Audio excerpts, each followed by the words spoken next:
ಕಾಂಗ್ರೆಸ್ನಲ್ಲಿ ಸಚಿವ ಸ್ಥಾನಕ್ಕೆ ಕಸರತ್ತು ಮುಂದುವರೆದಿದೆ. ವಿರಾಜಪೇಟೆ ಶಾಸಕರಾದಂತಹ ಎಎಸ್ ಪೊನ್ನಣ್ಣ ಸಚಿವ ಸ್ಥಾನಕ್ಕೆ ಲಾಬಿಯನ್ನ ನಡೆಸ್ತಾ ಇದ್ದಾರೆ ಅನ್ನೋದು ಗೊತ್ತಾಗ್ತಾ ಇದೆ. ಕಾಂಗ್ರೆಸ್ನಲ್ಲಿ ಇದೀಗ ಸಚಿವ ಸ್ಥಾನಕ್ಕೆ ಈಗ ಕಸರತ್ತು ಮುಂದುವರಿತಾ ಇದೆ. ಅದರ ಜೊತೆಗೆ ಈಗ ವಿರಾಜಪೇಟೆ ಶಾಸಕರಾದಂತಹ ಎಎಸ್ ಪೊನ್ನಣ್ಣ ಅವರು ಸಚಿವ ಸ್ಥಾನಕ್ಕೆ ಲಾಬಿಯನ್ನ ನಡೆಸ್ತಾ ಇದ್ದಾರೆ. ಈ ಒಂದು ವಿಚಾರಕ್ಕೆ ಸಂಬಂಧಪಟ್ಟ ಹಾಗೆ ಕೊಡಗಿನ ನಿವೃತ್ತ ಸೇನಾಧಿಕಾರಿಗಳ ನಿಯೋಗ ಮನವಿಯನ್ನ ಸಲ್ಲಿಸಿದೆ. ವಿಧಾನಸೌಧದ ಕಚೇರಿಯಲ್ಲಿ ಸಿಎಂ ಡಿಕೆ ಶಿವಕುಮಾರ್ ಅವರನ್ನ ಭೇಟಿ ಮಾಡಿ ಮಾತುಕತೆಯನ್ನ ಕೂಡ ನಡೆಸಿದ್ದಾರೆ ಅನ್ನೋದು ಗೊತ್ತಾಗ್ತಾ ಇದೆ. ಈತ ಸಚಿವ ಸ್ಥಾನ ನೀಡಬೇಕು ಅಂತ ಸಿದ್ದರಾಮಯ್ಯರನ್ನ ಕೂಡ ಭೇಟಿಯಾಗಿ ಈ ನಿಯೋಗ ಮಾತುಕತೆಯನ್ನ ನಡೆಸಿದೆ ಅನ್ನೋದು ಗೊತ್ತಾಗ್ತಾ ಇದೆ. Air marshal BU Changappa, Padmashri MP Ganesh, olympian MM Somaiah, colonel CP Muthanna ಎಲ್ಲರೂ ಕೂಡ ವಿಧಾನಸೌಧಕ್ಕೆ ಹೋಗಿದ್ರು.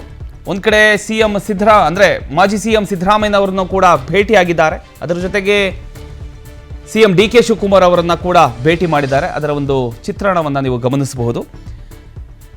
ವಿರಾಜಪೇಟೆ ಶಾಸಕರಾದಂತಹ ಎಎಸ್ ಪೊನ್ನಣ್ಣನವರಿಗೆ ಸಚಿವ ಸ್ಥಾನ ಕೊಡಬೇಕು ಅನ್ನುವಂಥ ವಿಚಾರ ಇಟ್ಕೊಂಡು ಈಗ ಮನವಿಯನ್ನ ಮಾಡಿದ್ದಾರೆ. ರಾಜ್ಯ ಕಾಂಗ್ರೆಸ್ನಲ್ಲಿ ಸಚಿವ ಸಂಪುಟ ವಿಸ್ತರಣೆ ಕಸರತ್ತು ಜೋರಾಗಿರತಕ್ಕಂಥ ಬೆನ್ನಲ್ಲೇ ಈಗ ವಿರಾಜಪೇಟೆ ಶಾಸಕ ಎಎಸ್ ಪೊನ್ನಣ್ಣನವರಿಗೆ ಸಚಿವ ಸ್ಥಾನ ನೀಡಬೇಕು ಅಂತ ಕೊಡಗಿನ ಗಣ್ಯರು ಮುಖ್ಯಮಂತ್ರಿ ಡಿಕೆ ಶಿವಕುಮಾರ್ ಅವರಿಗೆ ಮನವಿಯನ್ನ ಸಲ್ಲಿಸಿದ್ದಾರೆ.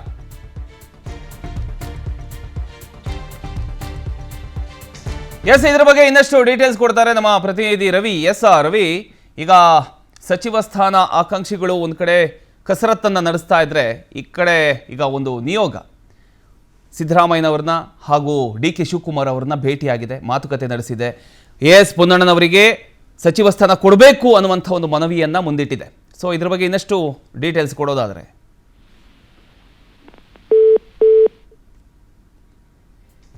ರವಿ, ಮತ್ತೆ ಸಂಪರ್ಕ ಮಾಡ್ತೇನೆ ನಿಮ್ಮನ್ನ.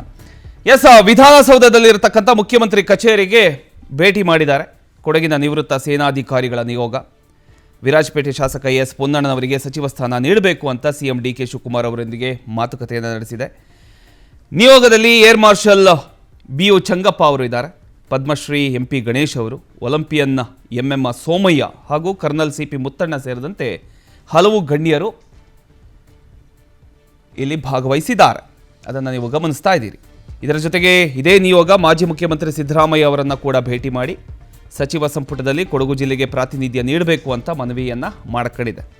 ರಾಜ್ಯದಲ್ಲಿ ಸಚಿವ ಸಂಪುಟ ವಿಸ್ತರಣೆ ಕುರಿತ ಚರ್ಚೆಗಳು ತೀವ್ರಗೊಂಡಿರತಕ್ಕಂಥ ಸಂದರ್ಭದಲ್ಲಿ ಈ ಬೆಳವಣಿಗೆ ಮಹತ್ವ ಪಡೆದಿದ್ದು, ಸಚಿವ ಸ್ಥಾನಕ್ಕಾಗಿ ವಿವಿಧ ಜಿಲ್ಲೆಗಳ ಶಾಸಕರು ಹಾಗೂ ಅವರ ಬೆಂಬಲಿಗರು ಲಾಬಿಯನ್ನ ಮುಂದುವರೆಸಿದ್ದಾರೆ. ಇದೇ ರೀತಿ ಯಾಕಂತ ಹೇಳಿದ್ರೆ ಎಎಸ್ ಪೊನ್ನಣ್ಣನವರು ಸಿದ್ದರಾಮಯ್ಯನವ್ರ ಜೊತೆ ಇದ್ರು, ಡಿ ಕೆ ಶಿವಕುಮಾರ್ ಅವ್ರ ಜೊತೆ ಇದ್ರು. ಅವರ ಬಗ್ಗೆ ಎಲ್ಲರಿಗೂ ಗೊತ್ತಿರತಕ್ಕಂಥ ವಿಚಾರ. ಅವರು ಆ ಒಂದು ಸ್ಥಾನವನ್ನ ಯಾವ ರೀತಿ ನಿಭಾಯಿಸ್ತಾರೆ ಅನ್ನೋದು ಎಲ್ಲರಿಗೂ ಗೊತ್ತಿರತಕ್ಕಂಥ ವಿಚಾರ. ಅದಕ್ಕೆ ಈಗ ಎಲ್ಲ ಸೇರ್ಕೊಂಡು ಈಗ ಮನವಿಯನ್ನ ಮಾಡ್ಕೊಳ್ಳೋದಕ್ಕೆ ವಿಧಾನಸೌಧಕ್ಕೆ ಆ ಒಂದು ನಿಯೋಗ ತೆರಳಿತ್ತು. ಮನವಿಯನ್ನ ಕೂಡ ಮಾಡ್ಕೊಂಡಿದ್ದಾರೆ. ಸೊ ಕಾದ್ ನೋಡೋಣ, ಎಎಸ್ ಪೊನ್ನಣ್ಣನವರಿಗೆ ಸಚಿವ ಸ್ಥಾನ ಸಿಗಬಹುದಾ ಅನ್ನುವಂಥ ಒಂದು ಕುತೂಹಲ ಕಾಡ್ತಾ ಇದೆ.